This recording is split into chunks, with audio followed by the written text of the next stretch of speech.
59. As soluções se apresentam em concentrações, então fala sobre concentração, variadas e são compostas por soluto e solvente. A maioria das soluções, quando se fala solução, é que ela tem um soluto e um solvente. Beleza. Aí ele coloca, relaciona as colunas em seguida, assinala a alternativa com a sequência correta. Então ele coloca aqui também 1, 2, 3 e as opções aqui do lado, né? Aí ele coloca hipotônico, iso, hiper. Então aqui é mais questão de conhecimento do prefixo. Quando você fala hipo, alguma coisa é hipoglicemia, hipotônico, nesse caso aqui, é abaixo, né? Quando você coloca um valor inferior. Então seria hipotônico, seria abaixo, hipo, né? Hiper, quando você fala hiperglicemia, hipertensão, então é uma coisa sempre elevada para cima. Então você coloca, seria um valor superior, uma concentração superior. ISO é igual, tá? ISO, quando você fala ISO aqui, é igual, é igualdade. Então seria a mesma concentração. Nesse caso aqui, tranquilo, superior, a concentração plasmática seria hiper, 3. Inferior à concentração plasmática seria inferior, 1. E mesma concentração seria 2. Então 3, 1, 2. 3, 1, 2, letra A. Próxima questão. 60. É uma técnica utilizada nas aplicações de drogas irritativas para a proteção da pele e de tecido subcutâneo. É um método eficaz na vedação de medicamentos, dentro dos tecidos musculares. O texto refere-se a... Aí tem as vias aqui, né?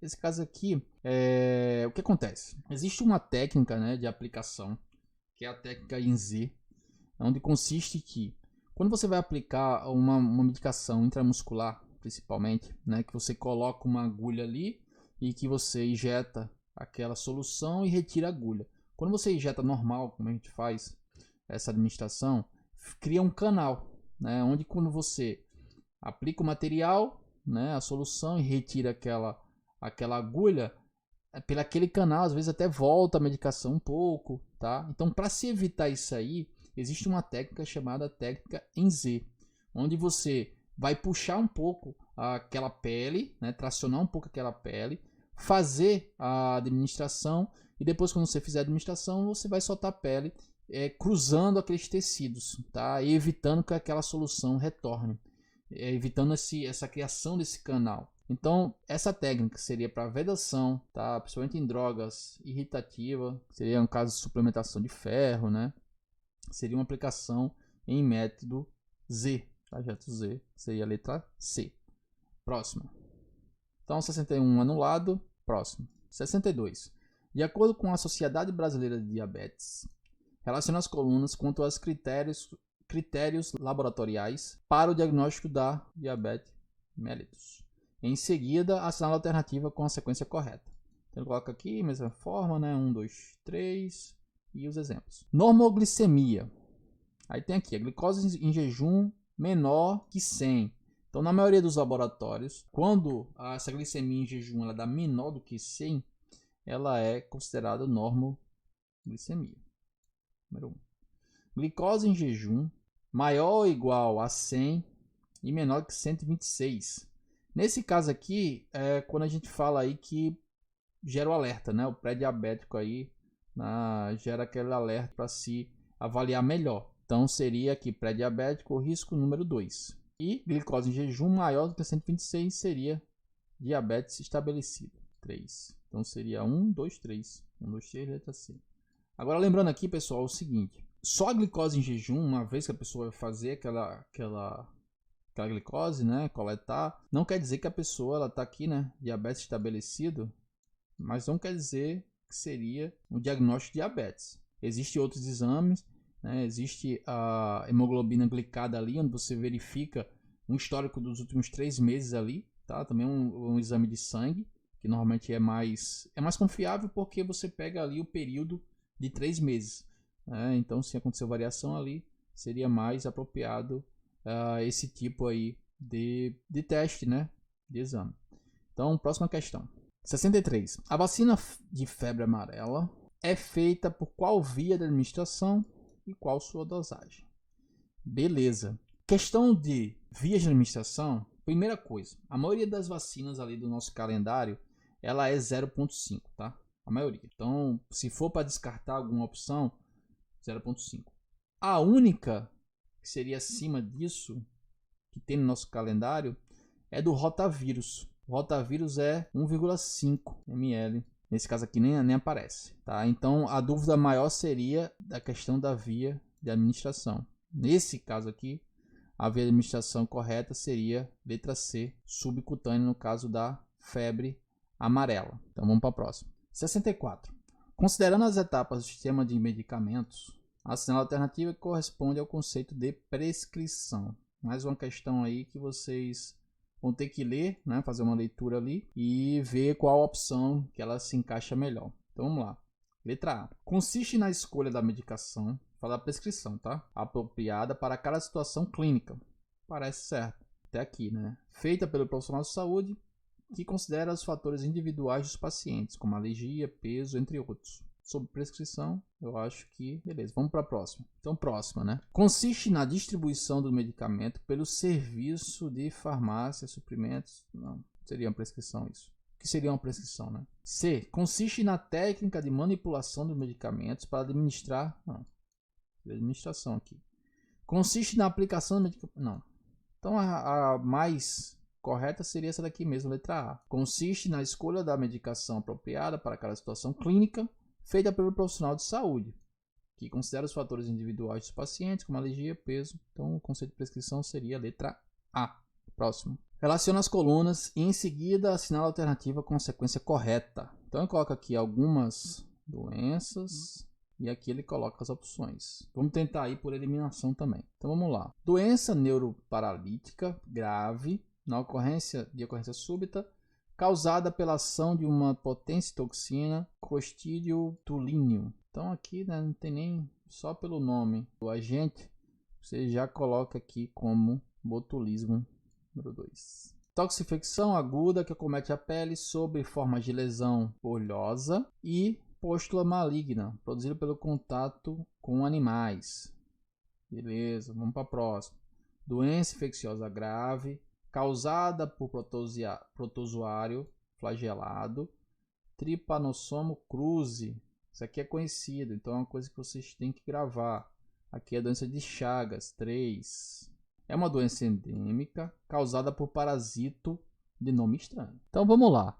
A número 1, a primeira, nós colocamos o número 2 nela, né? Então eu tenho aqui a opção B e C.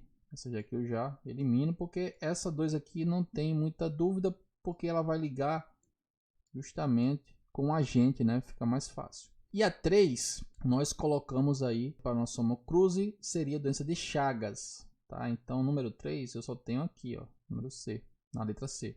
Então, a resposta correta seria a letra C, onde número 1 seria o antrax, tá? E o número 4 aqui seria essa doença que não cai. Primeira prova que eu vejo cair, tá? Então ele colocou aqui só para você confundir, né? Não é uma coisa que você teria que ter estudado. Então, próxima questão.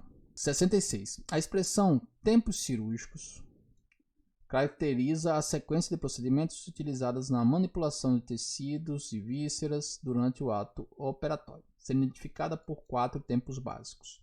Inclusive, pessoal, sobre tempos cirúrgicos, eu tenho um vídeo aqui no canal já. Então, se você não conhece, né, quer ter uma aula mais com algumas questões também que eu coloquei lá, vai lá no vídeo de tempo cirúrgico.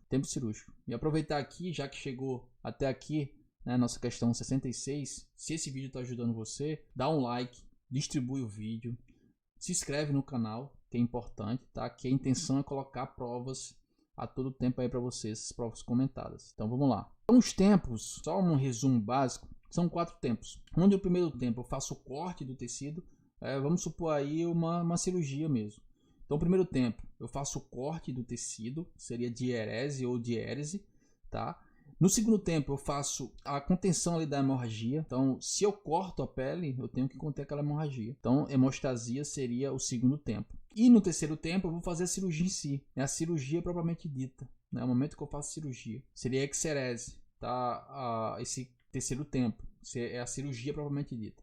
E no final da cirurgia, acabei a cirurgia, eu vou para o último tempo, seria o quarto, que seria a síntese. Então, nesse caso aqui, a opção e na sequência, existe a cirurgia é feita nessa sequência dos 4 tempos, tá? Diérese, hemostasia, exerese e síntese. Então, nesse caso aqui seria a letra C. Tá? A sequência certinha aqui, ó. Pensamento aqui, no caso, ele misturou, né? Divulsão. Seria um tipo de diérese. Então, ele misturou aqui. Diérese, pensamento. Pensamento seria um tipo de hemostasia. Pensamento de novo aqui, mesma coisa. Tá? Então, letra C seria a resposta correta. Próximo. Então, mais uma aqui sobre registro de enfermagem, né? 67. Em relação ao registro de enfermagem, marque V para verdadeiro e F para falso. Em seguida, assinale a alternativa com sequência correta. Vamos lá. A enfermagem é uma profissão fortemente dependente de informações precisas, certo? E oportunas para executar a grande variedade de intervenções envolvidas no cuidado. Fortemente dependente de informações precisas e oportunas. Tá certo, né? É verdadeiro. A próxima. Os registros de enfermagem são elementos dispensáveis ao processo de cuidar? Não. Tem que ter os registros de enfermagem, né? Então aqui seria falso. Os registros de enfermagem consistem do mais importante instrumento de avaliação da qualidade da atuação de enfermagem. Sim.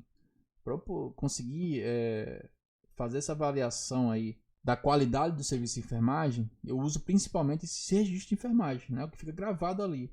Então aqui seria verdadeiro também. O último, os registros realizados no prontuário do paciente não são, quando coloca não aqui, já presta atenção, tá? Não são considerados um documento legal na defesa dos profissionais. Somente são levados em consideração na defesa do paciente. Nada a ver. É tanto para o paciente, é uma proteção para o paciente e uma proteção para o profissional também, tá? Então aqui seria falso. Então seria verdadeiro, falso, verdadeiro, falso. Falso, verdadeiro, falso, letra A. Resposta correta. Próximo. 68. Quais os medicamentos que estimulam a atividade do sistema nervoso central? Essa questão aqui é para aquela diferenciada que, na maioria das vezes, o aluno ele vai acertar meio que no chute. Então essa aqui seria uma questão que dificilmente você vai gravar as interações ali daqueles medicamentos. Alguns medicamentos são conhecidos, como dipirona aqui, diazepam, mas dificilmente você vai gravar todos. Eu coloquei aqui o extrato de todos os medicamentos, só para vocês terem esse conhecimento, mas, mais uma vez, você não vai, dificilmente você vai ser cobrado isso aí de forma que você seja uma coisa, claro que você já tiver estudado tudo, se quiser dar uma lida sobre os medicamentos, legal, tá? E os mais importantes. Mas não é uma questão que você vai conseguir gravar, né, para uma prova. Nesse caso aqui, o medicamento que estimula a atividade do sistema nervoso central seria a letra C. Eu coloquei aqui, se quiserem, podem pausar. Vou até apagar isso aqui. Podem, deixa eu aumentar aqui, pausar aí e tirar um print, tá? Que são todos aqueles medicamentos que nós vimos na questão, tá bom? Próxima questão. 69. Em uma prescrição foi pedido, né, medicamento 80 mg endovenosa. Há disponível no setor frasco ampola 200 mg para diluir em 20 ml. Quanto se deve administrar em ml? Eu falei para vocês já sobre essa questão aqui é feita baseada em regra de 3. Então você vai colocar as variáveis, né? Você coloca aqui, ó, miligramas e ml. Vamos tentar fazer de forma rápida, qualquer coisa vocês voltam o vídeo. Então miligramas, primeiro em cima, na parte de cima você coloca os dados que tem no posto de enfermagem, né? O que você tem lá? Ele fala o seguinte, ó, que ele tem aqui o medicamento com 200 mg para 20 ml. Então o que eu tenho no posto de enfermagem é um medicamento com 200 mg para diluir em 20 ml. Então você coloca aqui, ó, embaixo de miligramas, 200 mg, 200. Embaixo do ml, 20, certo? E na linha de baixo você coloca o que é pedido, nesse caso aqui 80 mg. Então, embaixo de miligramas, 80. E em ml é o que você quer. Você coloca X. Aqui é extremos pelos meios. 200 vezes X. Então, 200X é igual a 80 vezes 20. O que está aqui multiplicando passa para o outro lado, dividindo. Então, X vai ficar sozinho aqui. Você vai colocar 80 vezes 20 dividido por 200. Aqui, se tem 0 embaixo e 0 em cima, você pode cortar, ó. Um 0 com 0, outro 0 com outro 0. 8 vezes 2, 16, dividido por 2, igual a 8 ml. Então, nessa questão, a resposta correta seria letra D, 8 ml. Próxima questão. Então, questão 70. Complete os espaços da frase abaixo, sendo a alternativa a consequência correta. Os processos de limpeza de superfície em serviço de saúde envolvem A e A. Então, envolvem A, limpeza concorrente, faxineira, limpeza inicial, equipe interdisciplinar. Então, está falando sobre os processos de limpeza. Então, processos de limpeza. Não tem nada a ver com profissional. Faxineira, não. E equipe interdisciplinar, não. Então, no meio hospitalar, existe a limpeza concorrente e a limpeza terminal. Então, aqui seria a nossa resposta correta, letra A. Então, coloquei aqui para vocês, explicando melhor como seria essa limpeza concorrente e essa limpeza terminal. Tá? A limpeza concorrente é o processo de limpeza realizado diariamente em diferentes dependências, unidades do paciente, piso, quartos, enfim. Limpeza terminal é o processo de limpeza que ocorre em todas as superfícies horizontais e verticais de diferentes dependentes, incluindo parede, vidro, portas, enfim. Quem quiser tirar o print aí, esse é o momento. Pode tirar o print. Então, próxima questão. 71, anulada, então próximo.